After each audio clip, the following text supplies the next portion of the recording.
လူတွေရဲ့နှုတ်မှာတယောက်နဲ့တယောက်ချစ်ခင်ပြီးတော့တဦးနဲ့တဦးမိတ်ဆွေရင်ဖြစ်နေပြီဆိုလို့ရှိရင်ကြားဝင်ပြီးတော့ချင်းထဲတတ်တယ်အချွန်နဲ့မှတ်တတ်တယ်အဲ့ဒါမျိုးဟာရှိတယ်လူတွေမှာမတည့်အောင်လုပ်တတ်တယ်ပေါ့အဲ့ဒါကိုပိတုဏဝါစာလို့ခေါ်တယ်ပိတုဏဝါစာပိတုဏဝါစာဆိုတဲ့စကားလုံးကတစ်လုံးစီရဲ့အဓိပ္ပာယ်ကိုယူထားတာပိဆိုတာချစ်ခင်မှုသူဆိုတာတုံညစိတ်သုံးသွားအောင်နဆိုတာပြုလုပ်ခြင်းတဦးနဲ့တဦးကခင်မင်းနေတာကိုပျက်စီးသွားအောင်ချားဝင်ပြီးတော့ခုံးတိုက်တာအဲ့ဒါကိုပိတုဏဝါစာလို့ခေါ်တယ်အဲ့တော့လူတွေဟာစိတ်ဓာတ်ကလူတယောက်ကိုသူတို့နှစ်ယောက်ကွဲသွားစေခြင်းနဲ့ကိုယ့်ဘော်ကိုတော့ကျေးဇူးတင်စေခြင်းနဲ့ဆိုတဲ့စိတ်ဓာတ်နဲ့ဒါမျိုးလုံးလေးရှိတတ်တယ်ပေါ့နော်လုံးလေးရှိတတ်တယ်အဲ့ဒါကြောင့်မို့မိတ်ဆွေတွေချင်းချင်းကွဲပြားသွားအောင်မပြောရဘူးတဲ့အဲ့တော့တချို့ကတယောက်ယောက်ကငါနဲ့မိတ်ဆွေနဲ့ကွဲသွားအောင်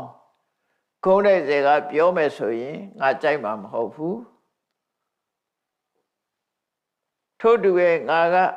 သူ့နဲ့သူ့မိတ်ဆွေနဲ့ကွဲအောင်ပြောမယ်ဆိုရင်သူ့လည်းကြိုက်မှာမဟုတ်ဘူး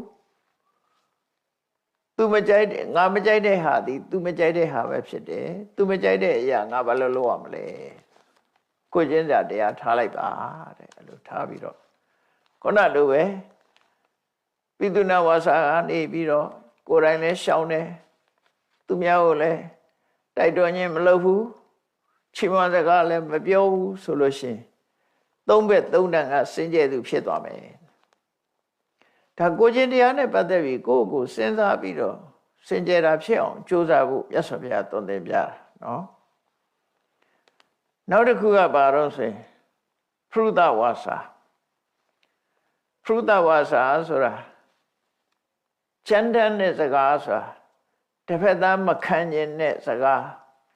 အဲ့တော့မခံကျင်တဲ့စကားဆိုတာဆဲတာပဲနော်ဆဲတဲ့စကားဆဲရတာဘာပဲညာပဲနဲ့ဆဲတာဆဲရခြင်းအမျိုးစုံရှိတယ်ဆဲရခြင်းအမျိုးစုံရှိတယ်ဆဲရလူကြီးပြောတာဆိုလို့ရှိရင်အသားမဲပြီးဝါတုတ်တုတ်ကိုမဲတုတ်လို့ခေါ်တာမျိုးလေဒါဆဲတာတစ်ခုပဲဆဲရခြင်းပဲဖြစ်တယ်နော်ဝါတုတ်လို့ပြောရင်လည်းဒါဆဲရတာလို့ဖြစ်တယ်အသားရောင်ကြည့်ပြီးတော့ပြောတာယောဂကြည့်ပြီးတော့ပြောတာပုံပန်းတရံကြည့်ပြီးတော့ပြောတာအဲ့ဒါတွေကဆဲရတဲ့စကားလို့ဒီလိုသတ်မှတ်တယ်အဲ့ဒါတွေဆဲခြင်းဆဲမျိုးဆိုတာအမျိုးစုံဆဲတယ်ယောဂနဲ့ဆဲတယ်ကိလေသာနဲ့ဆဲတယ်